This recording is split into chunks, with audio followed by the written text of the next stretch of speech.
Sharon, reinstituting constitutional law, and it's not anything near what you'd think it is. Ashtar, yes, Sharon. Hello everyone. Yes, it's not what you think it is.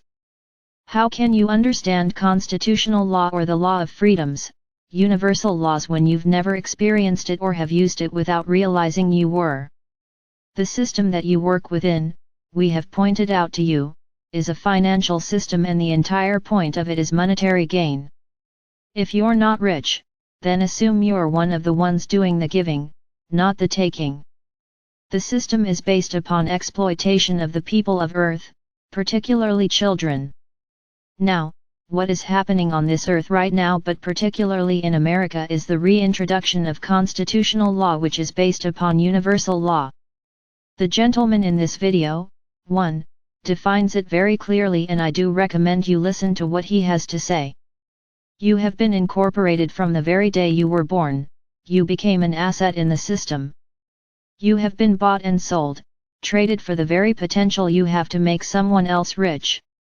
Yes, and it was pointed out that on government documents your name is always printed in capitals because this is part of the incorporation, the embodiment of you into the system. How do you make others rich, you ask? By the taxes you pay, by the amount you earn, the amount you purchase, and the amount you pay out in taxes particularly. Your bank accounts earn profits which you see nothing of. Instead you are made to pay for use of the ATMs which cover banking salaries and so forth. The unseen monies are then paid off to your owners. Yes, your owners. Me? Creepy. Ashtar, indeed, Sharon, but none of you were any the wiser. The person who owns 2 cars is then double of value of the person who has 1 car. The more they drive and the bigger the car's engine, the more the American dollar will be buoyed. The economy car, such as yours, Sharon, is not that valuable, hence your net worth is less to the powers that be. Records of your expenditures, your purchases, are collected and are available to anyone who wishes to purchase you or others from your country. Me? Super creepy. Ashtar, so constitutional law, which aligns with universal law, dispenses with all of this.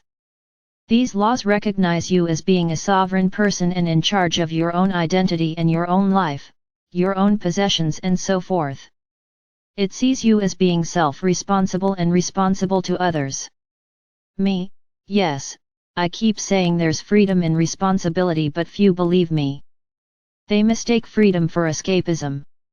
So, Ashtar, will we see many of the money-making institutions being dispensed with? Such as taxation organizations? Ashtar, yes, they will be. Upon reinstitution of the Constitution, Mr. T will be the next constitutional president after a hiatus of 200+ years. He will be in charge of dismantling the corporate American system. There will still be a financial system in place, but this system will be more benevolent to Americans and will continue until such time they are ready to disband it and work on other terms. The work isn't over yet, my dears. Not at all. And yes, Mr. T is a Jesuit. He is part of the system that wanted to allow for free people in North America, and he has been working, as many of his ancestors have for years, in order to free the people of America and ultimately the world again. The Jesuits recognize universal law. They are an old religious order that worked with universal law and had knowledge of alchemy. The Jesuits were suppressed in Europe and fled to America in order to start their own colony, a colony of free men. Of course they were infiltrated 100 years later and the rest is history. Me, I'm just wondering, Ashtar, why they would do this instead of trying to take us over themselves and exploit us themselves. Is this part of a retaliation strategy against the Rothschilds, or just a look and see what we can do kind of thing?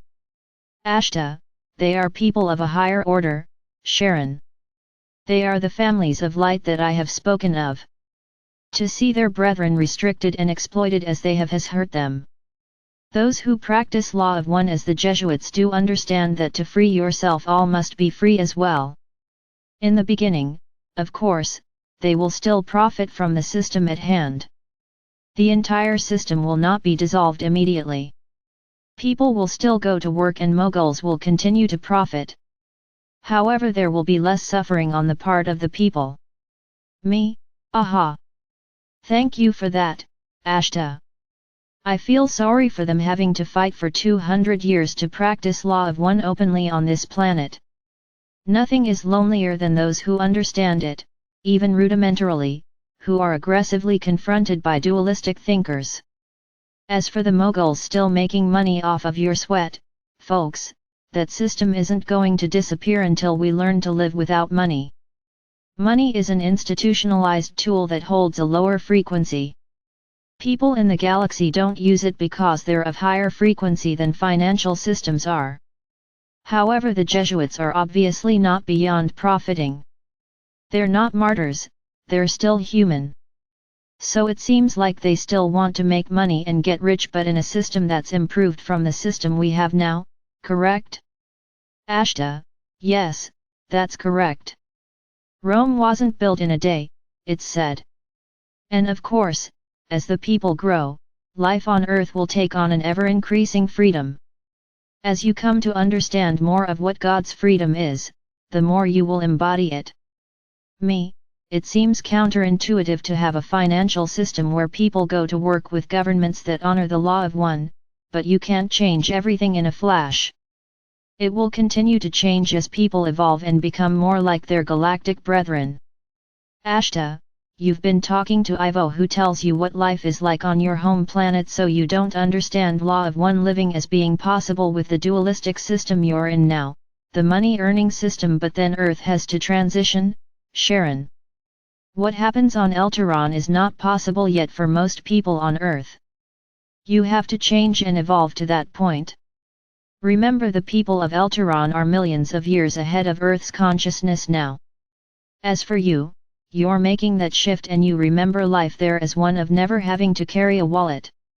You know how to live that way already. Those who do tend to find living on Earth very limiting, in fact. Me, yes, true. Ashtar, now you are being led to this point in time, the point in time where the corporate bandits are being overthrown. You are only beginning to understand what true freedom is, and it will take time before you fully understand again what it's like to be a sovereign individual in a collective system, the same freedom we in the universe experience under the Law of One. You will be taught. We will be here to help you, but you will take your collective power back and begin to stand in your own rights. This shift is already starting and there is no stopping it now. In future you will be driving your own system with little need to be governed by anyone. It will be the people's system, not one of ownership. Adonai. Ashtar.